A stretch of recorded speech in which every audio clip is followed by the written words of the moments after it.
uzoq vaqt dars qilib o'tirishga qiynaladigan bo'lsangiz, men hozir bu videoda mani o'zimga ish beradigan yangi narsalar o'rganishimda, misol uchun software engineering yoki o'sha mobil ilovalar qurishda, kodga bog'liq bo'lgan yoki umuman olganda ingliz tili o'rganayotganimda ham 4 soatlab, 3 soatlab dars qilishimga yordam bergan 4 ta texnikani bo'lishmoqchiman.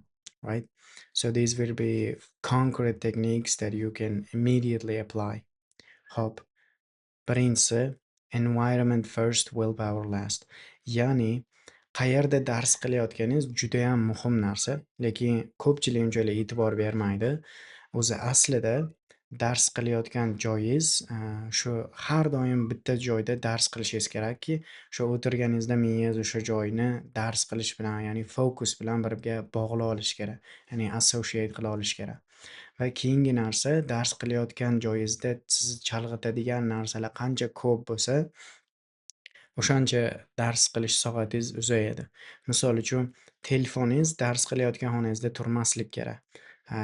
Siz shunchalik o'zingizni zo'r deb hisoblasangiz ham, misol uchun, yo'q men telefonimga tegmayman deydigan bo'lsangiz ham boshqa joyga olib chiqib qo'yishingiz kerak, chunki qanaqadir SMS yoki nimadir sizni chalg'itishi mumkin.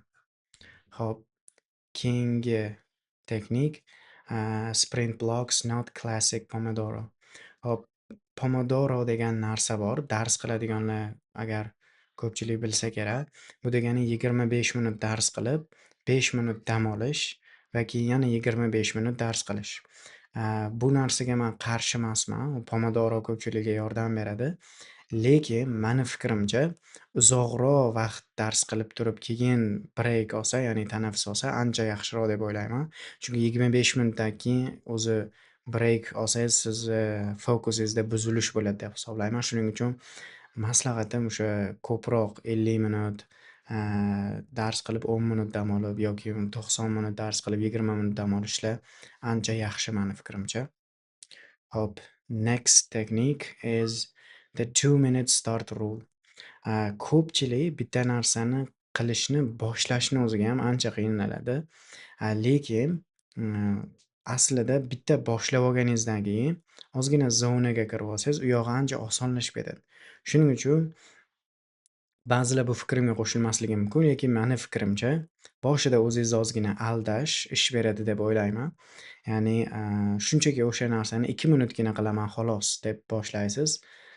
2 minutdan keyin o'zimni qarasangiz o'zi unchalik dangasalik darajasi kamaygan bo'ladi va u yog'iga olib keta olasiz, mani fikrimcha. Hop. Oxirgi tip active recall over rereading. Bu narsa umuman olganda qanaqa qilib dars qilishga ko'proq bog'liq. Ya'ni siz ancha vaqt dars qilsangiz ham yoki deylik 3 soat dars qilib ham unchalik narsa o'rganmasligingiz mumkin. Yarim soat dars qilib ko'p narsa o'rganishingiz mumkin. Bu narsa siz qanaqa qilib dars qilishingizga bog'liq. Ya'ni bitta narsani shunchaki o'qib qo'yish, shunchaki o'sha varaqda qaytaraverishdan ko'ra, o'sha narsani yopib, memorydan eslashga harakat qilish ancha foydaliroq.